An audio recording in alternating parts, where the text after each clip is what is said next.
Hello everyone, जय हिंद। मैं अंकित चंद्रा आज आप लोगों के सामने एक नई टॉपिक के साथ आया हूं। टॉपिक से पहले मैं आप लोगों से बहुत बहुत धन्यवाद कहना चाहता हूं। जो आप लोगों ने मेरे पिछले तीनों वीडियो को प्यार दिया है उसके लिए बहुत बहुत धन्यवाद। आज मेरा जन्मदिन है और आज मैं इस वीडियो को रिलीज़ कर रहा हूं, तो प्लीज़ आप लोग इस वीडियो को भी बहुत से बहुत ज़्यादा प्यार दें। तो चलिए बात करते हैं उस टॉपिक के बारे में जिसकी चर्चा चाय की टपरी से लेके भारत के संसद तक होती है। जी हाँ, मैं बात कर रहा हूँ उस टॉपिक के बारे में जहाँ विधायक से लेके सांसद तक उसकी बात करते हैं, जहाँ हर स्कूल और कॉलेज के विद्यार्थी इस टॉपिक पे हर दिन चर्चा करते हैं। हर गरीब से गरीब मजदूर और बड़ा से बड़ा बिजनेसमैन इस टॉपिक पे बात करता है। खिलाड़ी हो या एक्टर, चाहे कोई भी प्रोफेशन के लोग हों, ये टॉपिक सभी के लिए उत्साहित होता है। तो चलिए आज हम बात करेंगे इकोनॉमिक सुपर पावर की। कौन कौन सा ऐसा देश है जो विश्व में इकोनॉमिक सुपर पावर बन बैठा है? भारत का पायदान इकोनॉमिक सुपर पावर में कहाँ पे है? भारत इस पायदान पे क्यों है? किस किस वजह से भारत इस पायदान पे टिका हुआ है? मैं आज बात करूंगा कि विश्व का कौन ऐसा देश है जो पिछले बीते हुए 50 सालों में इकोनॉमिक सुपर पावर बन बैठा है, और साथ ही साथ मैं बात करूंगा कि किस किस वजह से कोई भी देश इकोनॉमिक सुपर पावर बनता है। मैं ये भी बताऊंगा कि विश्व में जो नंबर 1 और नंबर 2 के इकोनॉमिक सुपर पावर देश बन बैठे हैं उन्होंने क्या क्या चीज़ों को पालन किया और किस वजह से वो आज यहाँ पे हैं। भारत को किन किन चीज़ों पे ध्यान देना चाहिए एक वर्ल्ड का सबसे बड़ा इकोनॉमिक सुपर पावर बनने के लिए, और साथ ही साथ भारत किस किस चीज़ों पे ध्यान दे रहा है और किस किस चीज़ों पे भारत को ध्यान देना चाहिए। हम आम नागरिकों का क्या कर्तव्य बनता है अपने देश के प्रति, और साथ ही साथ मैं हर वो चीज़ों के बारे में जानकारी दूंगा और विस्तार से चर्चा करूंगा जो आपके लिए जानना ज़रूरी है। तो चलिए बात करते हैं। अब बात करेंगे कि विश्व में नंबर 1 पे इकोनॉमिक सुपर पावर कंट्रीज कौन है। अनडिस्प्यूटेड वर्ल्ड लीडर यूएसए की बात कर रहा हूँ, जहां वो 7 गुना भारत से उसकी इकोनॉमिक जीडीपी ज़्यादा है, वहीं 1.5 गुना चाइना से। चाइना सेकेंड नंबर पे है और चाइना से भी 1.5 गुना जीडीपी में यूएसए सबसे ज़्यादा है। अब मैं बात करूंगा कि क्या माध्यम है जिसकी वजह से यूएसए टॉप 1 पे पहुंच बैठा है। Free market capitalism, innovation, technological development, ये तो उनका था ही। उसी के साथ साथ नेचुरल रिसोर्सेस और लैंड इकोनॉमिक बूस्टर। 1859 में एडविन ड्रेक ने डिस्कवर किया एक टेक्निक को जिससे ऑयल को एक्सट्रैक्ट किया जा सकता था। उन्होंने कुआं खुदाया और उन्होंने देखा कि एक मेजर टेक्निक निकल के बाहर आई जिससे उसने ऑयल निकालना शुरू किया। ऑयल के एक्सट्रैक्शन के कारण विश्व भर में एक बहुत बड़े पैमाने पे पहुंचा यूएसए। टेक्सास जो जगह है यूएसए की, वो सबसे ज़्यादा ऑयल और गैस पैदा करती है। एलस्का को यूएसए ने खरीदा था, और आपको बता दें करंट में गोल्ड, गैस और फ्यूल का वो सबसे अच्छा माध्यम बन गया है। 2015 से 19 तक की अगर रिपोर्ट देखें तो 5th largest oil producing source USA का एलस्का बन गया है। अब साथ ही साथ जानते हैं ईरान, सऊदी अरेबिया, इराक जैसी कंट्री भी तो ऑयल इतना प्रोड्यूस करती है, तो उनका जीडीपी यूएसए के बराबर क्यों नहीं है। जब वर्ल्ड वॉर 2 छिड़ गई थी तभी सऊदी अरेबिया ने यूएसए से एक बॉन्ड साइन किया था। उस एग्रीमेंट के तहत ऐसा कहा गया था कि सऊदी अरेबिया का जो सिक्योरिटी है वो यूएसए देखेगी, और साथ ही साथ यूएसए को सऊदी अरेबिया फ्यूल में एक्सेस देगा। इस वजह से भी थोड़ा सा प्रॉफिट यूएसए को मिलता है। जानते हैं वर्ल्ड वॉर 1 और वर्ल्ड वॉर 2 में क्या जीडीपी का ग्रोथ आया यूएसए का। ये सबसे ज़्यादा मेजर ग्रोथ था यूएसए का जीडीपी में। जो आर्म सप्लाई उसने किया, $7 बिलियन लोन प्रोवाइड किया एलाइड पावर को, और मेजर आर्म सप्लायर बना एलाइड पावर का। और वर्ल्ड वॉर 2 में न्यूट्रलिटी एक्ट ऑफ 1939 के तहत यूएसए न्यूट्रल था, लेकिन प्रेसिडेंट फ्रैंकलिन जो थे उन्होंने अपने यूएस कांग्रेस को समर्थन में लिया, और उसके साथ उन्होंने 1% ऑफ जीडीपी जो कि पहले डिफेंस एक्सपेंडिचर में खर्च होती थी उसको 1% से बढ़ा के 40% कर दिया। बहुत सारे हथियार बनाना शुरू किए और उन्हें बेचना शुरू किया। और ये वर्ल्ड वॉर 1 में और वर्ल्ड वॉर 2 में जो हथियार का सप्लाई किया है एलाइड पावर को, उसके वजह से यूएसए आज नंबर 1 पे है। जहां जर्मनी इतनी डेवलप्ड हो चुकी थी, फिर भी जर्मनी ने 1942 में जहां 15,000 न्यू कॉम्बैट एयरक्राफ्ट बनाए, वहीं यूएसए ने 1942 में 48,000 न्यू कॉम्बैट एयरक्राफ्ट बनाए। 1943 में जर्मनी 26,000, तो 1943 में यूएसए 86,000, और 40,000 न्यू कॉम्बैट एयरक्राफ्ट 1944 में जर्मनी ने बनाए और 1944 में यूएसए ने 1,14,000 एयरक्राफ्ट। और फिर उसने अपने जो भी पैसे कमाए उसको उसने इन्वेस्ट किया बेसिक इंफ्रास्ट्रक्चर पे, हेल्थ पर, एजुकेशन पर, ट्रांसपोर्टेशन पर, रोड पर, इलेक्ट्रिक व्हीकल्स पर, इंटरनेट पर, रेल्स और बोट्स पर। और साथ ही साथ ध्यान दिया स्टार्टअप शुरू करने वाले लोगों पर। जो भी लोग स्टार्टअप शुरू करना चाहते हैं उनको एक बहुत ही अच्छा इंफ्रास्ट्रक्चर और प्रॉपर प्लान मिला और एक अच्छा प्लेटफॉर्म मिला कि वो अपने आप को ग्रो कर सके। मैं बात कर रहा हूँ सिलिकॉन वैली की। सिलिकॉन वैली एक कैलिफोर्निया में जो है उसमें कितने सारे IT companies, Google, Microsoft, Facebook, Apple जैसे कंपनी वहाँ पे अपनी संस्था बना के रखी है। तो ऐसा उन्होंने खर्च किया और इसीलिए सिलिकॉन वैली वर्ल्ड का आज सबसे बड़ा आईटी हब बन बैठा है। अब बात करते हैं विश्व के दूसरे इकोनॉमिक सुपर पावर कंट्रीज के बारे में। चाइना। चाइना का कैटलिस्ट क्या बना? चीप स्किल्ड लेबर और इंफ्रास्ट्रक्चर। पहले चाइना ने 1970 में इंफ्रास्ट्रक्चर पर ध्यान दिया, बहुत बिलियन डॉलर पैसे खर्चे किए अपने इंफ्रास्ट्रक्चर को बहुत ही अच्छा बनाने के लिए और साथ ही साथ खर्च किया स्किल्ड लेबरों पे। अब कोई भी कंपनीज और इंडस्ट्री क्या चाहती है? वो चाहती है प्रॉफिट मैक्सिमाइजेशन। अब वो कंपनी अपने प्रोडक्ट को किसी भी कंट्री में बना रही है और वहाँ से लाके किसी और कंट्रीज में बेच रही है, तो वहाँ पे उसको अगर इंपोर्ट ड्यूटीज बहुत ज़्यादा भरना पड़े तो उसको फ़ायदा नहीं होगा।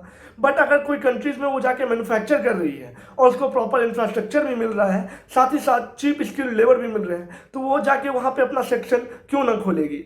वही हुआ जो चाइना चाहती थी। 1970 से लेके जो 2010 तक चाइना का ग्रोथ रहा है उसके पीछे का रीज़न बस दो कैटलिस्ट रहा है, चीप स्किल लेबर और इंफ्रास्ट्रक्चर।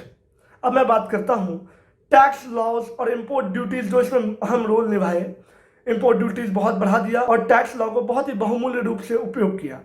1970 से लेकर 2020 तक जो चाइना का जीडीपी रहा है उसके बारे में बात कर लेते हैं। ये उसका ग्राफ है। अब मैं बात करता हूँ 1990 में 150 यूएस डॉलर रहा था जीडीपी।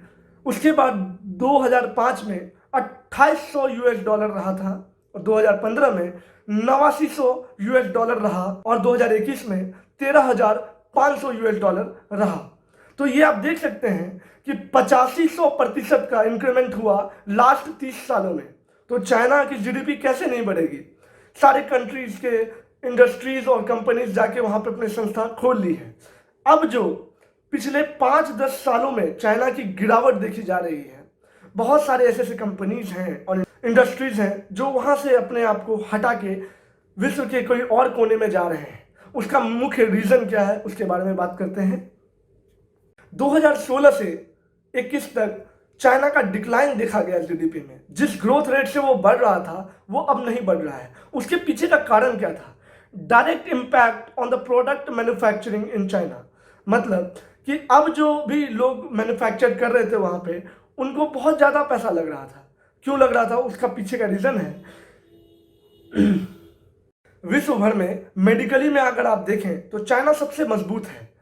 कोविड-19 के आने की वजह से कुछ दिन चाइना ने सारे सप्लाई रोक दिए और कुछ जो नॉर्मल 100 ड्रग्स हैं, 100 मेडिसिन हैं नॉर्मल जो कि मार्केट में चाहिए था, उनका सप्लाई भी रोक दिया। और इससे सारे देश में खलबलाहट सी मच गई कि अब हम क्या करें। तो आप कहते हैं ना कि आवश्यकता ही आविष्कार की जननी होती है, ठीक वही हुआ। अब लोगों को लगा कि अब मुझे सेल्फ डिपेंडेंट होना पड़ेगा क्योंकि चाइना ने सप्लाई रोक दिया था। तो बहुत सारे ऐसे ऐसे नॉर्मल टैबलेट्स और मेडिसिन हुए जिनका मिलना बंद हो गया, तो लोगों ने प्रोडक्शन शुरू किया। 2021 में चाइना की 2% जीडीपी घट गई है। इसकी वजह है rise in wages of cheap skill labour. अब स्किल लेबर वहाँ पे वेल्दी हो गए हैं और ज़्यादा डिमांड कर रहे हैं, ज़्यादा पैसा लग रहा है। इस वजह से अब सारी कंपनीज और इंडस्ट्रीज वहाँ से अब धीरे धीरे सेक्शन को अलग कर रही है। जब चाइना ने सारे व्यापार को कुछ समय के लिए स्थगित कर दिया था, उसी समय ये बहुत बड़ी अपॉर्चुनिटी बन गई किसी किसी कंट्रीज के लिए कि इस समय वो अपने चीप स्किल लेबर और इंफ्रास्ट्रक्चर का प्रचार कर सके। वियतनाम और मैक्सिको का नाम बाहर आया। अगर वियतनाम का देखें तो 2000 में जीडीपी वियतनाम की $390 थी और 2021 में $3000 बन गई।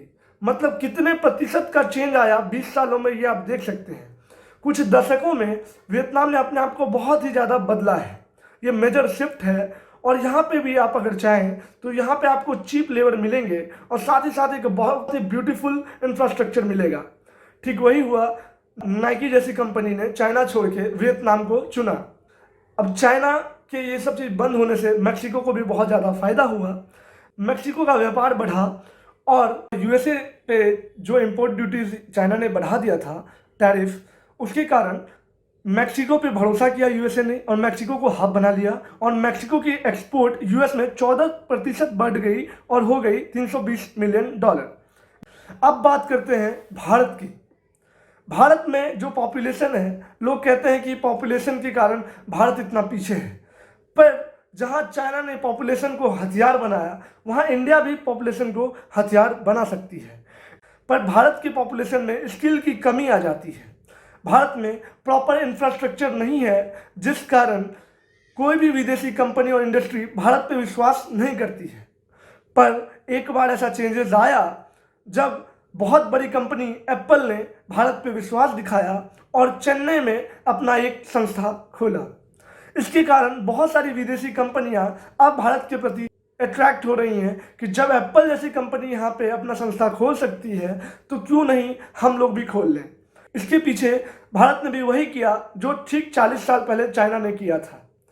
इंपोर्ट ड्यूटीज़ बढ़ा दिए ताकि कोई भी चीज़ जो विदेशों में बहुत सस्ता मिल रहा है, अगर आप भारत में बेचना चाहें तो बहुत ही महंगा बिकेगा और महंगे बिकने के कारण बहुत कम लोग उसे खरीद पाएंगे।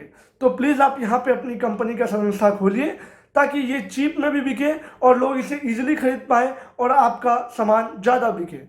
तो ये रीज़न है कि यहाँ पे एप्पल ने भी अपना संस्था खोला। अब मैं बात करूँगा, भारत में अगर देखें 50% आदमी जो हैं वो अभी एग्रीकल्चर में बिजी हैं और अगर यही चीज़ अगर कंपेयर करें हम विश्व के सबसे बड़े कंट्री से, यूएस से, तो उनके बस 5% लोग एग्रीकल्चर फील्ड में हैं। मैं मानता हूं कि एग्रीकल्चर का हमारे कंट्री में बहुत बड़ा योगदान है जीडीपी को बढ़ाने में, पर साथ साथ हम टेक्नोलॉजी और इंफ्रास्ट्रक्चर और बहुत सारी कंपनी को यहाँ बुला के विश्व का नंबर 1 भी बन सकते हैं। अगर हम एग्रीकल्चर से इतना जीडीपी बढ़ा ले रहे हैं तो अगर हम हर चीज़ों को देखें तो क्यों ना हम विश्व के नंबर 1 बन जाए। इंडिया ने साथ ही साथ पिछले 18 सालों में 300 मिलियन पीपल को पॉवर्टी से बाहर निकाला, तो इसलिए भी थोड़ी सी जीडीपी रुक गई है। डीमोनेटाइजेशन और शौचालय बनाना, ये सब बहुत सारा रीज़न रहा है जिसमें भारत ने कुछ कुछ चीज़ों में गरीबी रेखा को कम करने के लिए, थोड़े इंफ्रास्ट्रक्चर को अच्छे करने के लिए बहुत सारे पैसे खर्च किए। और मैं अब बताता हूँ कि इंडिया में जो इकोनॉमिक बूस्टर आया उसके मुख्य रीज़न के बारे में।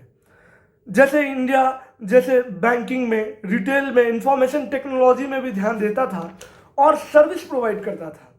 और जैसा कि मैंने आपको बताया, एग्रीकल्चर में तो भारत शुरू से है ही।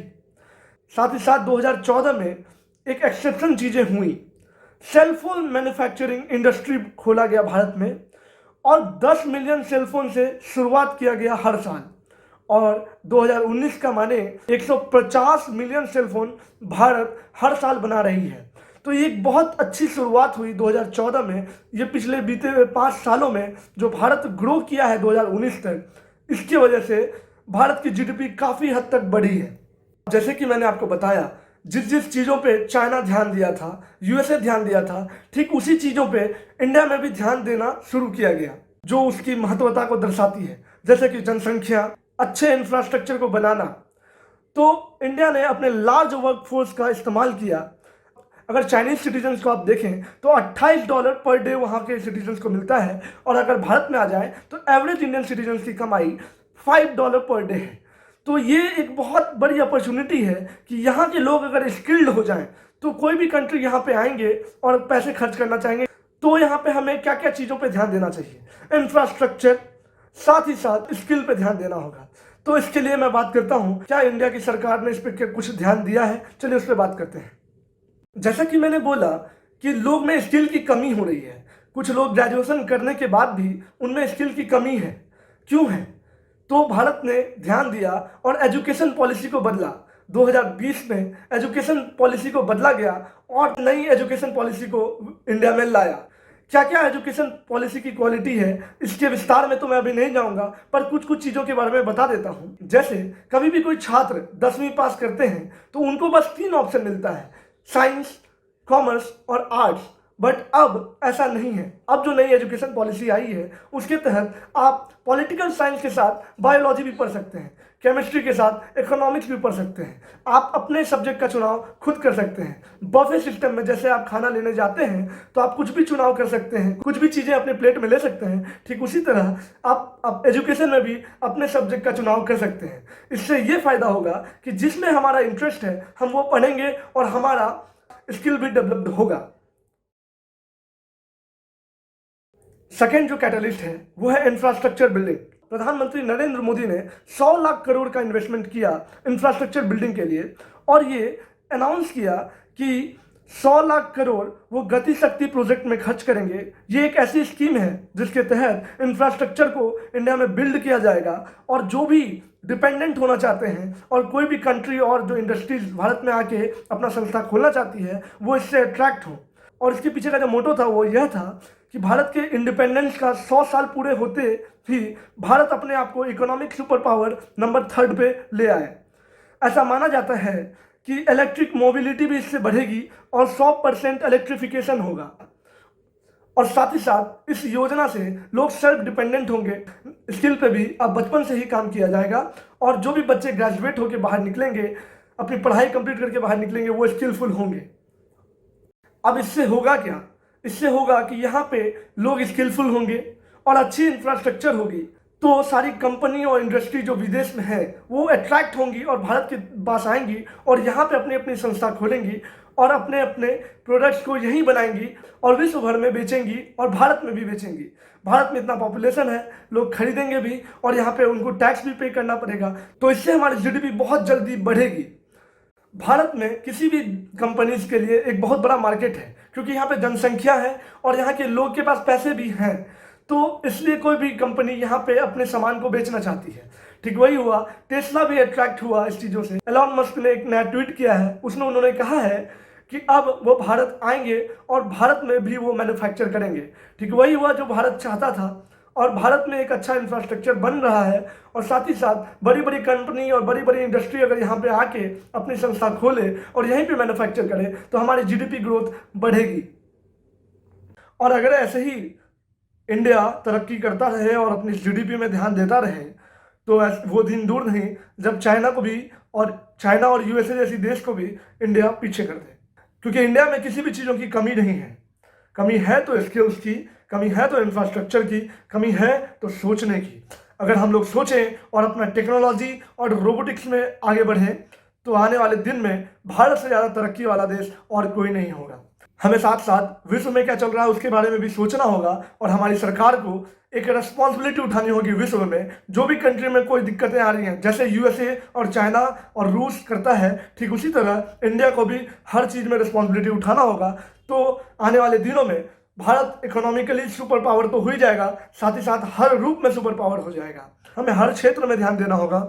मेडिकल हो गया, रोड हो गए, इलेक्ट्रिसिटी हो गई, हर चीज़ों को अगर हम बारीकी से ध्यान दें तो वो दिन दूर नहीं जब हम इंफ्रास्ट्रक्चर में बहुत ही आगे बढ़ जाएंगे। मैंने कहा था कि कोई ऐसे कंट्रीज हैं जो साइलेंटली बहुत ही रैपिडली आगे बढ़ रहे हैं, तो वियतनाम और मैक्सिको जैसी कंट्री बहुत ही तेज़ी से आगे बढ़ रही है और आने वाले सालों में वो भी सुपर पावर बनने की कोशिश में लगी हुई है। बट अगर भारत के मुकाबले माने तो वो बहुत ही पीछे हैं।